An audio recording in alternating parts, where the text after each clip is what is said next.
Kalau kata Bung Karno, saya lebih suka anak muda yang membaca, yang minum kopi sambil ngerokok untuk membahas negara ini, daripada yang baca buku tapi untuk dirinya sendiri. Menetes, menutus, menitis. Titisan si ini, tutusan jalan si ini, dan tetesan ilmu si ini. Jangan pernah berhenti belajar, karena hidup tidak pernah berhenti mengajarkan. Kalau kau ingin jadi bintang, kau harus tahan banting. Kalau kau ingin terlihat gagah, maka kau harus gigih. Never be afraid to try, cause we are youth, and the youth of today are leaders of tomorrow. Jangan pernah takut untuk mencoba, karena kita semua adalah penerus yang diharapkan oleh para pendiri bangsa kita. Assalamualaikum warahmatullahi wabarakatuh. Teman-teman Sotak Bercerita, hari ini adalah bertepatan dengan tanggal 20 Mei 2025. Momentum di tanggal 20 Mei adalah kita memperingati sebagai Hari Kebangkitan Nasional, di mana kita akan mengulas sejarah berdirinya Budi Utomo, kemudian kondisi para kaum terpelajar hari ini, kondisi kampus hari ini. Maka pada malam hari ini kita akan bercerita bersama dengan Presma Universitas Islam Negeri Dato Karama. Selamat malam, Assalamualaikum Pak Pres. Waalaikumsalam Kanda. Terima kasih atas waktunya. Dengan senang hati saya terima undangan. Siap.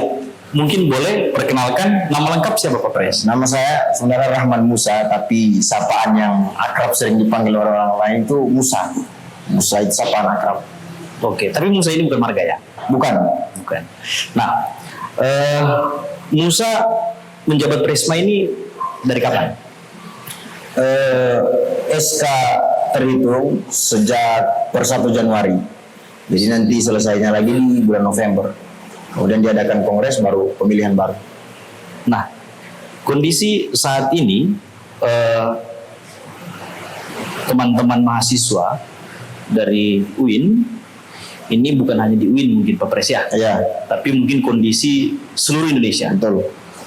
Nah, kita memperingati hari lahirnya Budi Utomo sebagai Hari Kebangkitan Nasional. Apa yang membekas bagi teman-teman mahasiswa yang masih diingat persoalan Budi Utomo? Yang saya penasaran ini, apakah teman-teman mahasiswa ini masih mengenal organisasi pelajar pertama yang basic ilmuannya adalah pendidikan, yang didirikan di 20 Mei 1908. Pak Pres masih, tapi teman-teman mahasiswa masih mengingat ini? Masih mengingat. Soal kebangkitan nasional atau biasa kita peringati di tanggal 20 Mei seperti sekarang ini kan. Kebetulan momennya di tanggal 20 Mei, makanya Kanda mengundang juga untuk membahas masalah itu. Tidak bisa dipungkiri bahwa ada mahasiswa yang tahu, ada juga yang tidak. Itu tidak bisa dipungkiri. Dan lebih banyak yang mendominasi lebih banyak tidak tahu soal kebangkitan nasional. Bahkan ada mantan wakil presiden mahasiswa yang bertanya, sebenarnya kebangkitan nasional ini konteksnya apa? Apa yang dibahas di dalam kebangkitan nasional? Apa yang harus kita peringati dalam kebangkitan nasional, seperti itu. Tapi kalau kami sendiri di UIN, ya kita tahu dan kita adakan diskusi yang harusnya hari ini tapi ditunda untuk besok, membahas soal kebangkitan nasional. Itu dari teman-teman Tarbiyah. Kebetulan organisasi pertama kan Budi Utomo membahas masalah pendidikan. Iya. Nah, kalau pada saat itu tokoh-tokoh pendiri Budi Utomo ini adalah tokoh-tokoh terpelajar, yang gaweannya setiap hari itu adalah memikirkan bangsa, memikirkan negara, kemudian memperbanyak wasana keilmuan dengan membaca buku. Apakah kondisi mahasiswa masih seperti itu? Kebetulan saya masih Presma aktif yang menjabat dan sering jalan-jalan ke kampus juga lihat kondisi kampus. Sepertinya memang kondisinya sudah jauh bergeser dari yang dicita-citakan oleh pendiri Budi Utomo. Jauh bergeser kan, jauh sekali. Lebih banyak ruang-ruang nongkrong atau ruang-ruang circle yang dibuat hanya untuk mabar, main game, main bersama, ketawa-ketawa bersama, bertukar guyonan. Seperti itu. Kalau sekarang kita mau dapat di kampus lingkaran-lingkaran yang diadakan untuk diskusi, itu kita hanya bisa dapatkan di kantin dan satu dibuat secara seremonial. Hanya seremonial. seremonial, program kerja atau membahas isu. Jarang sekali itu. Sudah beda dengan yang dicita-citakan oleh para pendahulu kita. Beda.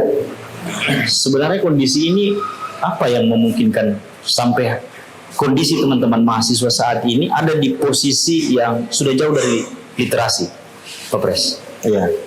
Kondisi apa yang membuat mereka seperti itu? Sebenarnya ada banyak sekali faktor yang jadi penyebab utama bergesernya semangat atau girah untuk belajar teman-teman mahasiswa. Banyak faktor. Salah satu faktornya itu efisiensi. Kalau di UIN itu kebijakan yang dikeluarkan oleh rektor 60% pembelajaran daring, 40% pembelajaran 60% pembelajaran online, 40% offline. Itu diadakan. Jadi lebih banyak belajar online daripada offline. Lebih banyak belajar lewat rumah, lewat Zoom daripada tatap muka. Nah, seperti itu. Hal ini yang kemudian salah satu menjadi aspek penyebab kenapa malas, kenapa tidak ada semangat untuk belajar lagi. Misal, kalau kita belajarnya dari rumah, kita bisa belajar sambil baring. Ya. Kita bisa belajar sambil bersandar. Bahkan mungkin tidak menutup kemungkinan banyak yang mute video. Ya, betul. Itu tertidur. Betul sekali. Banyak yang hanya aktifkan saja, kemudian ditutup kameranya, entah dia main game, entah dia lakukan apapun, nanti mungkin dia dengar suara dipanggil namanya, baru dia datang, siapa ini, gimana. Nah, aspek yang menyebabkan mahasiswa semakin malas. Berarti Kalau ini sekaligus bahan masukan untuk seluruh kampus bahwa efektivitas dari pembelajaran online itu yang pertama pembentukan karakter tidak sampai. Betul, sepakat. Kemudian hubungan emosional antara pendidik dengan peserta didik itu juga tidak sampai. Kemudian aktivitas konstruk berpikir dalam belajar itu juga tidak sampai. Iya. Nah, ini sejak kapan Pak Pres? Kalau pembelajaran online ini kan setahu saya itu pertama kali diberlakukan pada saat COVID kemarin 2019. Nah, saya pikir proses pembelajaran online ini sudah selesai dan semuanya sudah offline. Ternyata masih tidak. Masih dilanjutkan, masih diteruskan. Nah, sebenarnya untuk pembelajaran online ini, sebelum ada COVID 2019, Iya. ada satu universitas yang sudah melakukan itu duluan, universitas terbuka. Iya. Nah, universitas terbuka kan belajarnya lewat Zoom, Iya. Zoom meeting. Kemudian ketika ada COVID-19 datang di 2019 juga, kita gunakanlah alternatif yang dipakai oleh teman-teman universitas terbuka. Tapi yang jadi kesalahan, keterusan sampai sekarang. Ini yang jadi persoalan. Nah, untuk teman-teman yang teman-teman mahasiswa yang masih terus larut dalam masalah ini, yang masih terus mengikuti kebijakan 2019 kemarin, akhirnya terbiasa dengan HP-nya, terlalu terbiasa dengan smartphone, tidak bisa lepas, sama sekali tidak bisa lepas. Apapun, kemanapun bawa handphone. Kalau dulu kita dengar membacalah agar kau tahu dunia, tulislah agar kau diketahui dunia. Sekarang tidak, dunia dalam genggaman. Ini yang menjadi kondisi sampai di tanggal 20 Mei 2025. Iya, Ternyata kondisinya kita masih 11-12 dengan di zaman COVID. betul. Nah, Pak Pres terkait selain pembelajaran daring, kalau kegiatan-kegiatan teman-teman mahasiswa di kampus seperti ruang-ruang diskusi, kemudian bedah buku, apakah itu masih terjadi saat ini di mahasiswa? Seyogianya kita yang menjabat untuk menetapkan program, kita harus tahu dulu masalahnya apa, agar masalah itu diselesaikan lewat program kerja yang kita akan usung nanti ketika menjabat. Nah, kalau kayak di UIN, salah satu masalahnya seperti yang kita bahas ini, sebagaimana yang kita sedang diskusikan. Masalah-masalahnya mahasiswa tidak lagi tertarik dengan literatur, mahasiswa tidak lagi tertarik dengan semangat belajar seperti yang diinginkan oleh pendahulu kita. Makanya kami menyusun program-program seperti lapak baca, menyusun program Itu masih ada? kalau di Dan ramai. Itu konsisten setiap 2 hari, paling lambat dia 3 hari diadakan lagi. Jadi semua ketua lembaga dapat jadwal untuk bawa materi. sembari kita mengasah kemampuan teman-teman ketua lembaga. Berarti untuk berkumpul, berdiskusi itu masih ada. Masih ada. Untuk gerakan mendiskusikan persoalan masalah daerah, masalah bangsa itu masih ada. Masih ada. Keresahan-keresahan itu masih ada. Cuma yang jadi sedikit kekurangan bagi kita kurang memperhatikan isu-isu regional. Itu yang jadi perhatian, karena kita tidak bisa pungkiri, no viral no justice, tidak viral tidak bergerak. Itu yang masih jadi. Berarti ada pergeseran nilai di situ, Pak Pres. Kalau para kaum terpelajar dulu itu membaca itu untuk mengasah pola pikirnya, menambah wawasannya, Betul. untuk membentuk gerakan, mempersiapkan pembentukan gerakan-gerakannya. Kalau sekarang bukan, untuk viral. Terbalik kan, Bang? Viral dulu baru bergerak. Kalau sekarang ini kan Viral dulu. Nah, makanya satu hal yang harus disadari oleh semua presma di kampus-kampus, terkhusus di Kota Palu, untuk bagaimana cara kita bisa menyatukan gerakan. Yang pertama, kita harus sadar bahwa gerakan itu dibangun bukan untuk memperlihatkan kekuatan mahasiswa. Gerakan itu dibangun bukan untuk menunjukkan eksistensi mahasiswa bahwa kita masih bergerak. Bukan. Tapi tujuan utama gerakan itu dibangun untuk membangun kesadaran kolektif. Itu tujuan utama gerakan. Makanya kita mulai dari membiasakan diri dengan literatur sebelum kita bergerak. Karena banyak juga yang hanya turun-turun kan, kemudian ditanya masalahnya apa tidak tahu. Hanya ikut ramai. Iya, FOMO, fear of missing out. Fear of missing out. Ini FOMO menjadi kekhawatiran juga ya di kalangan teman-teman pergerakan. Nah, menurut Pak Pres, di 20 Mei ini pelajaran terpenting apa yang ada di zaman berdirinya Budi Utomo yang harus dipertahankan sampai saat ini? Pelajaran utama yang harus kita terapkan dan harus kita teruskan hingga saat ini ada 3: menetes, menitis, menutus. Menetes, pengetahuan-pengetahuan yang dimiliki oleh orang-orang terdahulu mereka tuliskan, itulah yang akhirnya kita baca. Tetesan-tetesan pengetahuan mereka mengalir ke kita. Itu yang terus kita perjuangkan. Menetes, menutus jalan yang mereka tentukan, menutus impian-impian yang selalu mereka inginkan. Kalau kata Bung Karno, saya lebih suka anak muda yang membaca, yang minum kopi sambil ngerokok untuk membahas negara ini, daripada yang baca buku tapi untuk dirinya sendiri. Kita harus menutus jalan itu, jalan perjuangan mereka harus kita menutus, harus kita ikuti alurnya. Menitis, kadang untuk teman-teman yang menjabat harus menjadi titisan orang-orang terdahulu. Kita pasti punya patron, kita pasti punya motivator utama. Siapa yang akan kita jadikan role model dalam kehidupan kita berpolitik, memperjuangkan satu hal.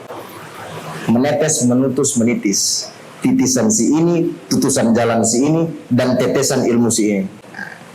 Ini yang harus tetap dipertahankan. Itu yang harus dipertahankan oleh anak muda. Sudah menjadi jalan, menjadi prinsip Ya, sejak Budi Utomo didirikan, yang harus dipertahankan sampai hari ini. betul. Kalau Bung Karno bilang dia lebih tertarik pada pemuda yang merokok sambil membaca buku atau sambil berdiskusi, kondisi hari ini terbalik.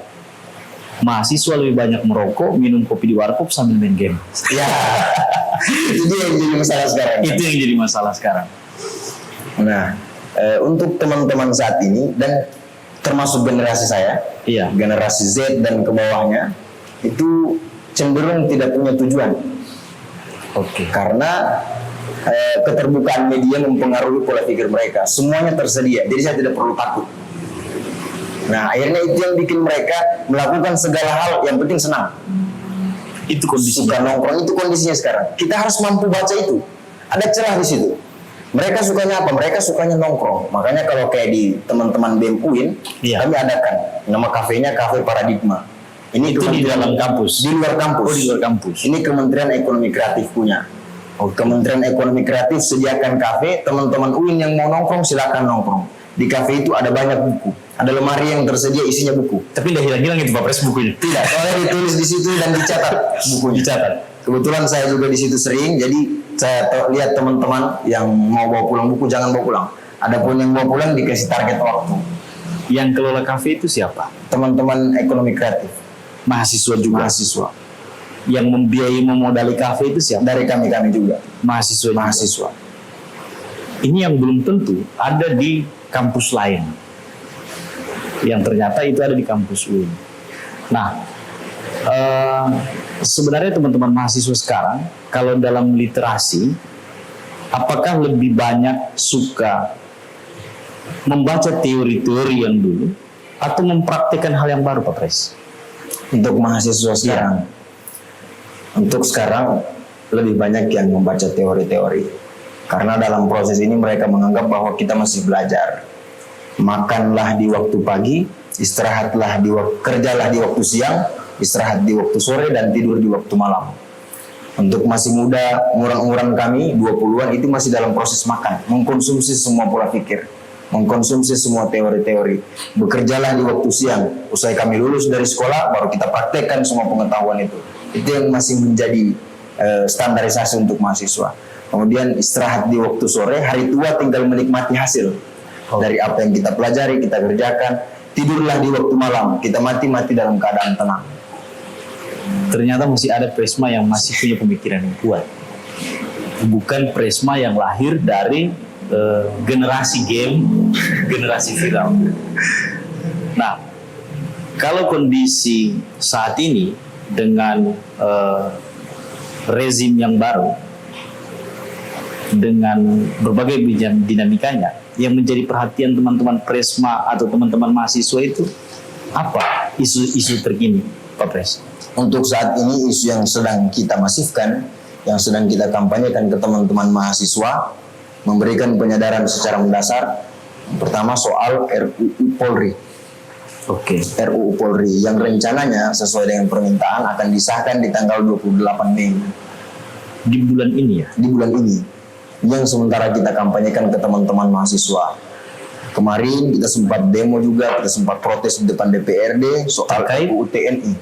RUU TNI yang sekarang, sudah disahkan. Ya, sekarang sebelum disahkan, ayo kita bahas sama-sama. Sebisa mungkin kita bergerak sebelum RUU itu disahkan. Karena biasanya nanti disahkan baru kita bergerak. Ya. Ini yang jadi masalah. Betul. Nah, kemudian ada hal yang mengganjal, Ya, itu kemudian menjadi hadiah terburuk di Hari Kebangkitan Nasional, di bulan Kebangkitan Nasional ini. Nah, isu yang paling fundamental bagi teman-teman apa? untuk saat ini kita masih fokus di isu TNI dan Polri ini. Karena kami mahasiswa menganggap bahwa pelan-pelan Prabowo membangun sayap-sayap kekuatannya. Lewat TNI, lewat Polri. Ketakutan mahasiswa saat ini, ketakutan utama akan kembalinya Orde Baru, potensi kembalinya Orde Baru. Itu kekhawatiran Itu teman-teman mahasiswa. kekhawatiran utama. Nah, yang menarik adalah di 20 Mei 1908 yang menjadi kekhawatiran terbesar dari kaum terpelajar pada saat itu adalah penjajah Belanda, rakyat yang miskin, Iya. kemudian pendidikan yang tertinggal. Kondisi hari ini kita bukan lagi melawan penjajah Belanda, itu terbukti. Terbukti. Yang kita lawan adalah penjajahan yang dilakukan oleh bangsa Indonesia itu sendiri. Yang kita lawan adalah kebodohan, kemalasan belajar yang diciptakan oleh sistem pendidikan itu sendiri. Betul. Kemudian rezim yang kita lawan adalah rezim yang diciptakan oleh pemerintah itu sendiri. Kondisi teman-teman mahasiswa saat ini masih mampu untuk melawan itu, Pak Pres? Kalau pertanyaannya masih mampu, kita yakin masih mampu. Masih mampu. Kalau kita ditindas dengan segala cara, kami akan kampanyekan, mari kita lawan dengan segala cara. Nah, soal melawan aparatur sipil, ya memang kenapa, pasti mereka bertanya, kenapa mahasiswa melawan? Bagaimana mungkin kami tidak melawan? Ruang-ruang diskusi kami disusupi oleh TNI dan Polri.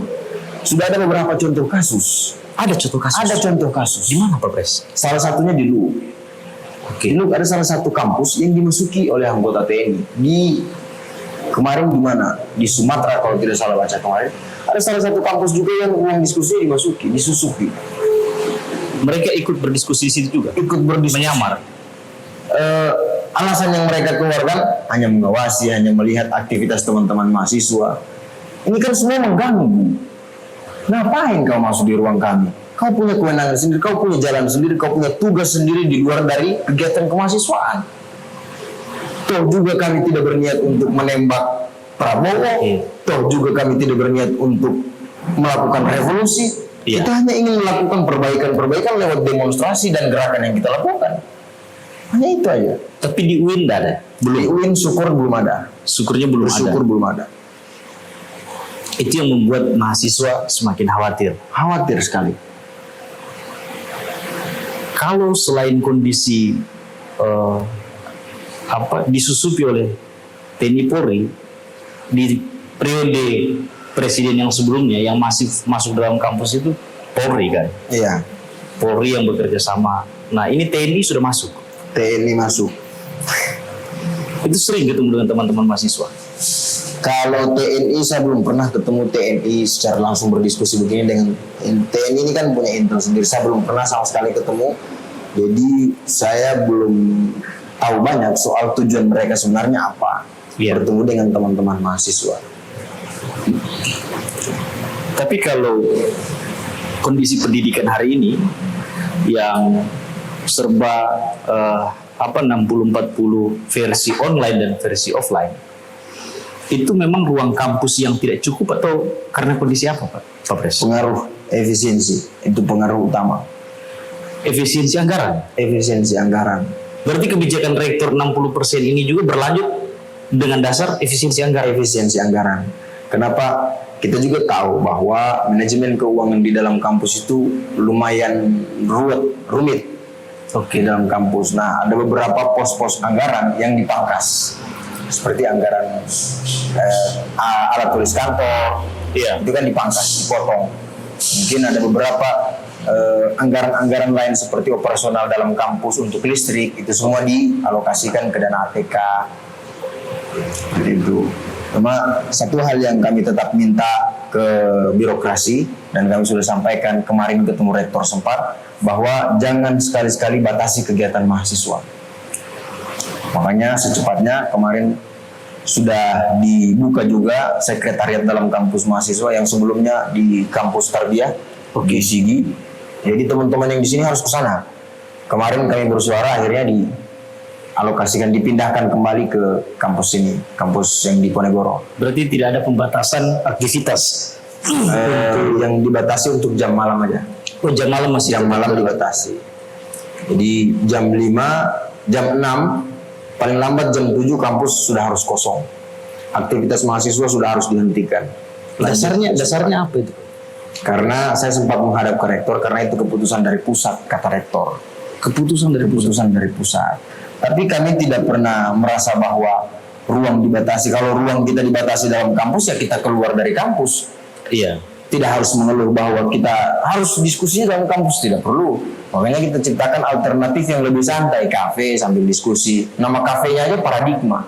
Paradigma. Saya belum pernah jalan-jalan ke kafe sana. Nanti jalan-jalan kan, jalan kampung. Di jalan kampung. Jalan kampung. Literasi masih banyak di sana. Masih. Nanti silahkan jalan-jalan ke sana. Ruang diskusi masih Masih ada.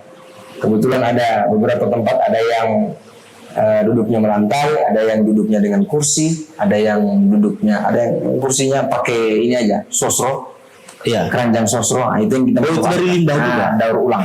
Daur ulang. Itu karya teman-teman mahasiswa Iya. juga. Nanti mejanya ban, yang di sebelah sana ada yang kursinya kursi kayu.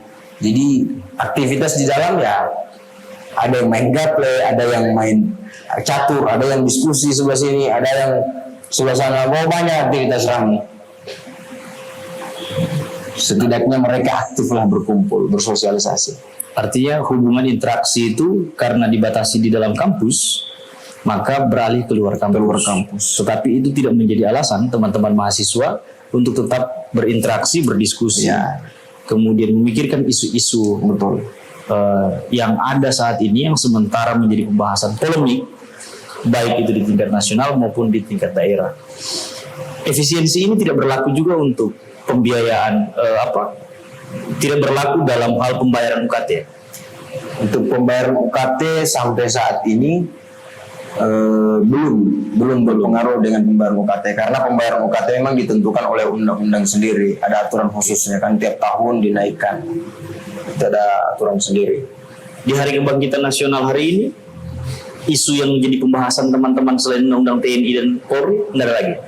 Soal pembahasan yang krusial, cukup krusial kita anggap untuk teman-teman mahasiswa, yaitu tadi kesadaran dan tanggung jawab sosial.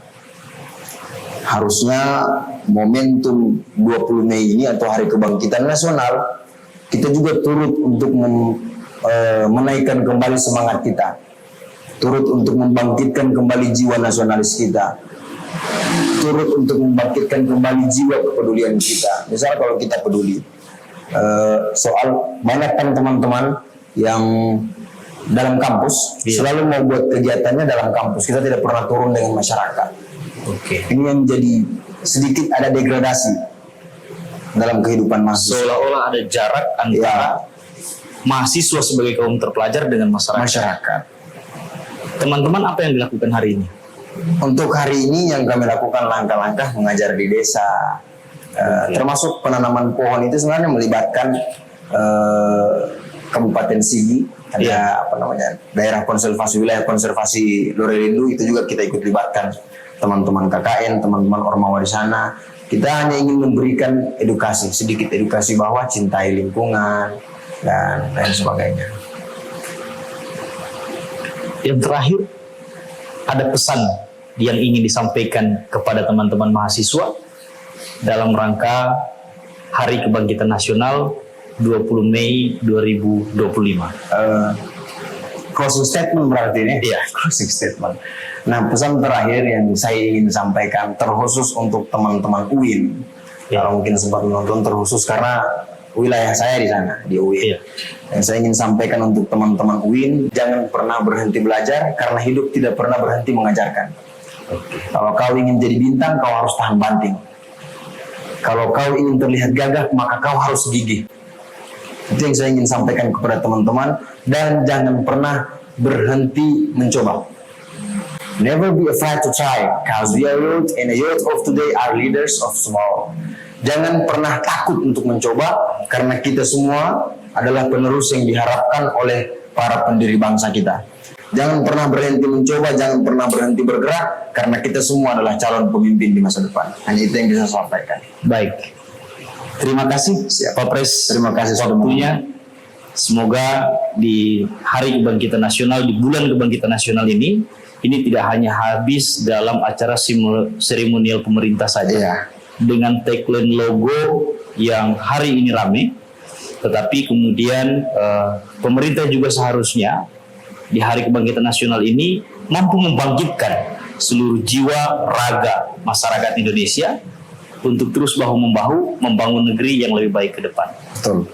Sampai ketemu di episode berikutnya. Pak Pres, salam untuk seluruh teman-teman mahasiswa UIN. Terima kasih.